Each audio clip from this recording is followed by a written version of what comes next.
Throughout the history of mankind, music has played an integral role, and the representations of music have accordingly gone along with our worship or veneration of deities and natural forces.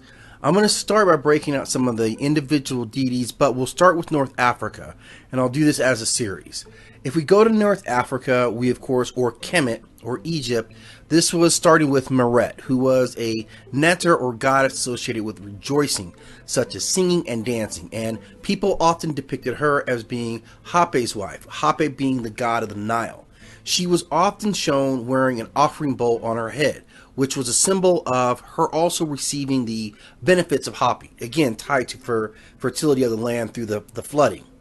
She was also particularly associated with lower class citizens and was seen herself as a goddess of a very successful harvest. There was also Ehi, who was a male representation of a Ntchrs, and he represented the joy of playing the sistrum. He was often associated with Hathor, who was often in myths seen to be his mother, and his individual symbols were the sistrum and a necklace. Although at other times other Ntchrs or goddesses were depicted as his mother, including Aset or Neith. Then of course there is Hathor herself, who although was known as a very popular goddess, she was seen for being very, very powerful. She carried many roles, including a role as a protector of women, goddess of love, beauty, and music, but also dancing, fertility, and pleasure. She was known, of course, as the Eye of Ra and was associated with defense of the solar deity. Her places of worship were centered in Dendera, and she was worshipped by both men and women. And oftentimes she is associated as the consort of Horus himself. Every year there is a procession at the boats of Edfu and is celebrating her union with Horus.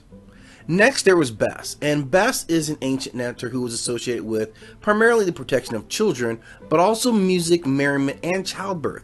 He was commonly depicted as a dwarf-like being with arms that were too long for his body and was thought to inherently drive away evil spirits with his unruly beard, his loud mass, loud instruments, and wild dancing. So he was particularly associated with newlyweds and pregnant women. These are the deities in the Kemetic or Egyptian pantheon that represented associations to music.